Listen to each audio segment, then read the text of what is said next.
सेना अपने जवानों को बंदूक घर क्यों नहीं ले जाने देती? वजह जानकर आपके होश उड़ जाएंगे। और कौन सा है क्रिकेट का सबसे पनौती स्कोर जिससे सचिन से लेकर विराट कोहली सब डरते हैं? और वीडियो के अंत में जानेंगे टाटा खानदान की उस बहू के बारे में जिन्होंने टाटा कंपनी को बचाने के लिए अपने गहने तक गिरवी रख दिए। इंडियन आर्मी के पास हथियारों की कमी नहीं है, लेकिन हमारी सेना के जवान अपने हथियार घर नहीं ले जा सकते। इसके पीछे की सबसे बड़ी वजह है ड्यूटी पर न होने के कारण उन्हें सिविलियन मानकर उन्हें हथियार नहीं दिया जाता। लेकिन अगर कोई जवान किसी नक्सल प्रभावित क्षेत्र या फिर कश्मीर जैसे एरिया का है तो उसे हथियार रखने की इजाजत दे दी जाती है। जवानों को छुट्टी पर जाने से पहले अपने हथियार जमा कराने होते हैं और कई कागजों पर साइन कराने के बाद उन्हें घर जाने की इजाजत दे दी जाती है। सैनिक खुद भी हथियार इसलिए नहीं ले जाना चाहते क्योंकि अगर गलती से उनकी गन का गलत इस्तेमाल हो गया या गन कहीं खो गई तो लेने के देने पड़ सकते हैं। आपका इस बारे में क्या कहना है, हमें कमेंट करके जरूर बताइएगा।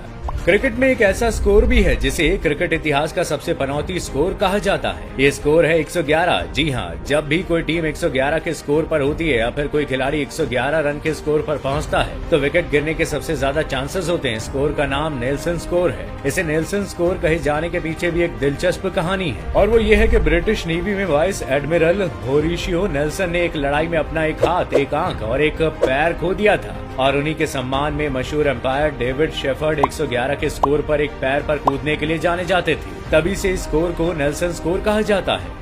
दुनिया की सबसे सख्त माने जाने वाले देश इजराइल की पोल तब खुली जब इसकी बेहद सेफ मानी जाने वाली गिलबोआ जेल से 6 कैदी भाग गए। जिस अंदाज में ये कैदी भागे वो यूनिक था। असल में ये कैदी एक जंग लगी चम्मच की मदद से सुरंग खोदकर भाग निकले थे। ये लोग कई दिनों तक चम्मच से खोद कर सुरंग बनाते रहे और किसी को कानो कान खबर ही नहीं हुआ। हालांकि बाद में इन कैदियों में से 4 को गिरफ्तार कर लिया गया, लेकिन इस काम से इन्होंने इजराइल की साख पर बट्टा तो लगा ही दिया।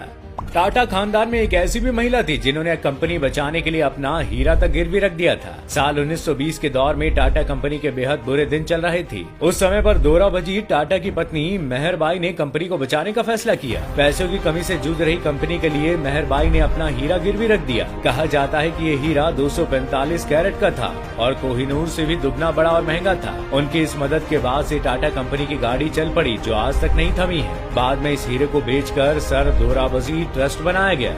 दोस्तों, अक्सर हॉरर फिल्मों में चमगादड़ों को काफी डरावना दिखाया जाता है, शायद इसलिए क्योंकि ये रात नहीं निकलते और पेड़ों से उल्टे लटके होने की वजह से ये डरावने भी लगते हैं। लेकिन क्या आपको पता है कि चमगादड़ों की वजह से हर साल कई मिलियन डॉलर रुपए की बर्बादी होने से बच जाती है। अमेरिकी वेबसाइट USGS की माने तो ये चमगादड़ करीब 3.7 बिलियन अमेरिकी डॉलर बचा लेते हैं। दरअसल होता यह है कि चमगादड़ों की आबादी कीड़े मकोड़े को खाती है। ये कीड़े फसलों को नुकसान पहुँचाते हैं और इसके लिए एक बड़े पैमाने पर पेस्टिसाइड का प्रोडक्शन करना पड़ता है, लेकिन चमगादड़ों की वजह से ये खर्च कम हो गया है।